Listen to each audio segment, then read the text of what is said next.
city of Reedsburg is considering a proposal to allow sex offenders to live about 250 feet closer to child safe zones, places like schools and public buildings. The city administrator says that decision came after seeing that many offenders don't have many living options in Reedsburg. But Jamie Perez learned today that residents where those offenders might live aren't really pleased with this idea, Jamie. Well, just by talking with some people around that area today, the general consensus is that no one really wants a sex offender to live close by, especially the people who have kids of their own. We talked with some neighbors today about this and asked the city administrator what this could mean if this proposal passes. It's a pretty safe area. Always has been. Jory Jasper said he's lived in this neighborhood since 2004 when he heard that the city is considering a proposal that would make his neighborhood an area where sex offenders could live. Obviously not good, because I have a 6-year-old. I'd worry about her nonstop.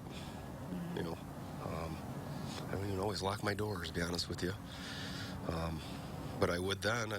We worry about somebody sneaking in or, breaking in, or my daughter riding her bike down the street. And he's not alone in feeling this way. Many of the neighbors that we spoke with who didn't want to speak on camera said they didn't want this to happen either. But the city administrator said sex offenders have to live somewhere. If your ordinance is so encompassing and the restricted area is so large that it kind of covers your entire town and it doesn't permit any designated offenders to live anywhere. Right now, the rule is that registered sex offenders can't live within 1,500 feet of a child's safe zone, like a school or a community building, which are all the pink areas on this map. Well, we proposed the 1,250 because it was a little bit more inclusive. By scaling back to 1,250 feet, Becker said offenders have more options on where they can live. What are you planning on telling parents to ensure that this 250-foot difference will not compromise the safety of their kids?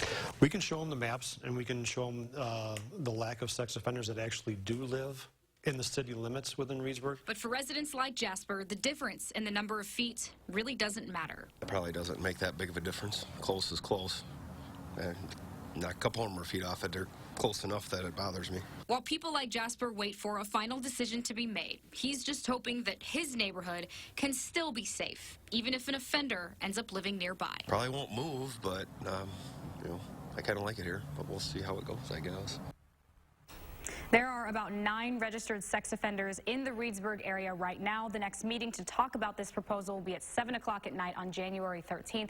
They're encouraging everyone to show up who has an opinion and wants their voice to be heard on this. Jamie Perez reporting. Night, Jamie. Thank you. Thank you.